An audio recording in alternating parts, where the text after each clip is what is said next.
Sveiki, sveiki.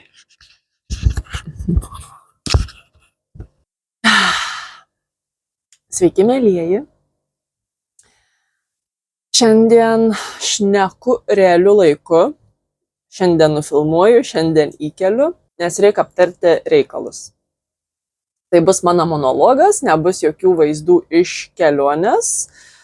Viską pratęsim sekančiam video, tai nepabėkit, viskas dar prieš akis. Tai reikia prisipažinti, jog truputuką perdegiau ir nėra toks greitas procesas atsistatyti. Čia visiškai nauja patirtis man, nes tikrai nesu taip ilgai praleidus kely, nesu turėjus skyrybų kely ir šiaip daug visokių niuansų, kai viskas susideda į vieną, po to organizmas pradeda atsiųsti signalus.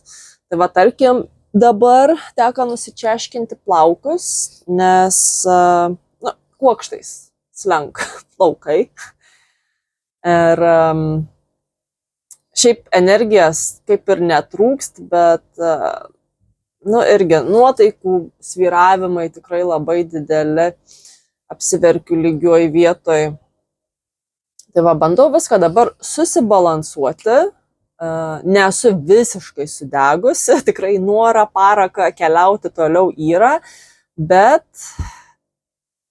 jaučiu, kad reikia laiką daugiau savo. Tai vat šito video esmė noriu pranešti, greičiausiai šį mėnesį bus šiek tiek mažiau turinio, bet ir patys būsit užsiėmę dovanų šlavimu, ieškojimu ir daugiau praleisit laiką su šeima ir draugais, tai nieko kaip ir nepastebėsit turbūt. Man tas šventinis laikotarpis va irgi prisideda, nes kiekvieną sykį nuėjus į prekybcentrį, tai groja tos kalėdinės muzikėlės, dekoracijas, visur kaba. Ir visą laiką taip širdį suspaudžiu, visą laiką, kai jau žinau, kad eisiu apsipirkti, įsidedu ausinukus, pasileidžiu kokią biškį geresnę muziką, pasikelti nuotaiką, greitai apsišopinu ir keliauju lauk. Taip irgi jau kelintas šventės ne namie, ne su šeimyna, kažkur kely. Praeitas kalėdas tai buvo su kitu dviratininku, šiemet neįsivaizduoju, kur atsidursiu, galbūt būsiu Singapūre. Tai va, jei kažką pažįstat Singapūre, jeigu nori svečių, prašom, rašykit, atvažiuosiu. Tai iš tikrųjų irgi ieškojau lėktuvą, bilietų į Lietuvą tam šventiniam laikotarpiui, bet atsidariau svetainę, pasižiūrėjau kainas, išjungiau ir nebeprisileidau šitos minties, nes tikrai kainas yra kosmosėlis. Tai tiek to. Už tokią sumą tikrai galiu gan ilgai ir gerai pagyventi čia, kur dabar esu. Ir šiaip mano tikslai yra nemaži. Kur keliauju, ką noriu nuveikti, tai irgi daug dar liko pasiruošimą, tai taip, reik taupiai. Tai irgi negaliu sau leisti ilgų atostogų, va kaip pasidariau prieš tai, ten savaitę, dvi, nepavyko atsistatyti. Bet taip, ieškau tos harmonijos, tai iš tikrųjų viskas bus gerai, daugiau miega, sveiką maistą, gerti visą laiką pakankamai vandens ir dar stresas. Tai irgi kiek įmanoma mažiau jo apturėti, tai va dabar stengiuosi dažniau miegoti po stogu, kaip pastebėjot, mažiau stovyklauju, nes vis tiek atrodo, kad ir pakankamai saugu čia pietryčių Azijoje, bet kai nakvoji lauke, kažkas pakrebž naktį, atsikeli visą šokę, širdis kalatuojas, vėl nurimsti, vėl miegi, tai stengiuosi dabar va susirasti pigesnį variantą ir miegoti po stogeliu. Tai va, pirmiausia, reikia pasirūpinti savo fiziologiją, tada ir tą emocinį būklį pagerėja, ir psichologinį. Tai viskas bus gerai, nėra to blogo, kas neišeitų į gerą. Tai irgi dabar toks gaunas kaip ir eksperimentas, ne eksperimentas, bet irgi tokia pamoka gyvenimiška.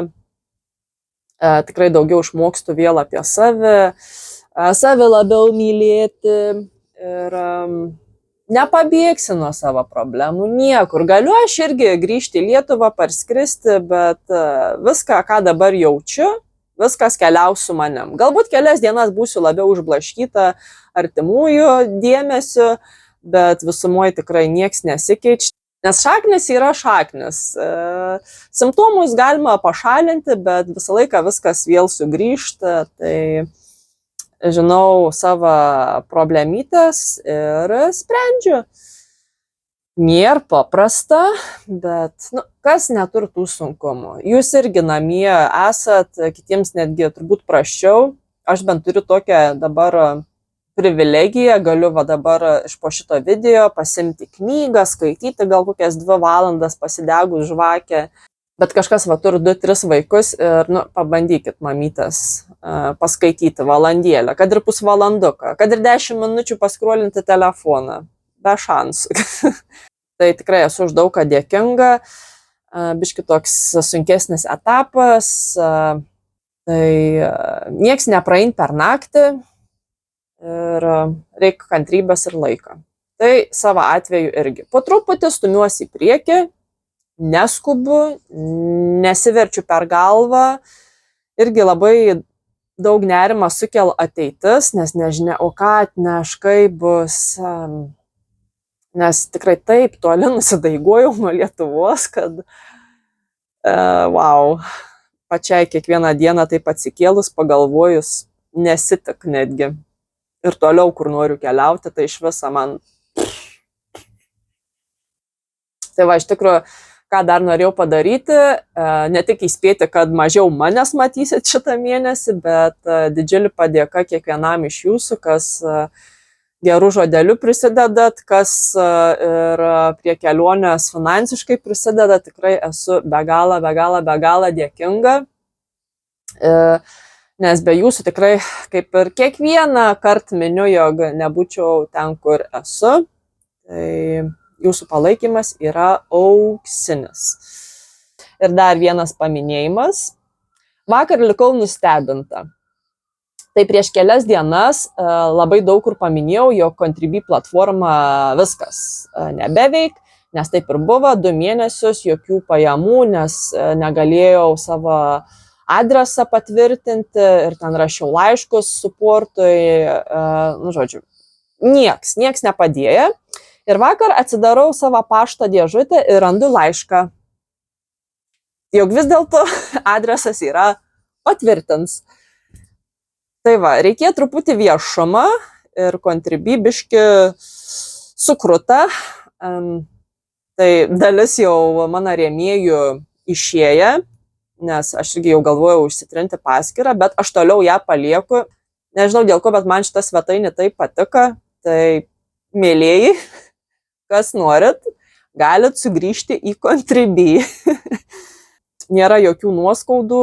Aš žinau, visokių būn techninių kliūčių ir esu lankstus žmogus, tai tiesiog vėl atsirado, vėl galiu naudoti, o ko ne. Tai aš irgi dabar turiu tą Patreoną, Ko-fi, bet vis tiek kažkaip tas lietuviškas produktas man kažkaip labiausiai limp. Gerai, viskas, nebetauškiu. Jau turbūt atsibodo klausyti, ką norėjau, paminėjau. Ir laikykitės, mylieji, jeigu irgi neturit kažkokį jau patį linksmiausią, nuotaikingiausią tą šventinį laikotarpį, tai žinokit, viskas ein praein. Kartais pagalvoju, jog visas tos šventės yra išgalvotas kažkieno prieš, nežinau, tų N metų. Ir mes tokie užsiprogramavę, jog taip šventės tik taip ir ne kitaip. Bet ką gali žinoti, ką man šitas kalėdas atneš? Bus matyti. Žinau, kad ir kas da nutiktų, man viskas bus gerai, jums bus viskas gerai, tik tai nenuleidžiam rankų. Pozityvą daugiau, ne? Bet irgi nereikia taip nuo tų visų blogų emocijų bėgti, ignoruoti, nes kartais jos taip bumerangų mėgst sugrįžti, kuo daugiau jas bandai nustumti, po to dar didesnį laviną visko parein. Tai aš irgi mėgstu išsižliumti, išsiverkti, jeigu jau man noris. Čia tikrai pastarąsias dienas norėjos gulėti susisukus į liūdėsią lavašą, Ir, nu, mažnė tą ir dariau, bet toks gyvenimas. Krentam, kylam, niekada nėra va tokia plokščia linija. Tai buvo, mėlėjai. Čia vis bandau atsisveikinti jau 10 minučių. Susitiksim sekantį kartą. Vėl grįšim į Tailandą, Patają. Vėl lauks įspūdžiai iš kelionės. Čiau. Mua.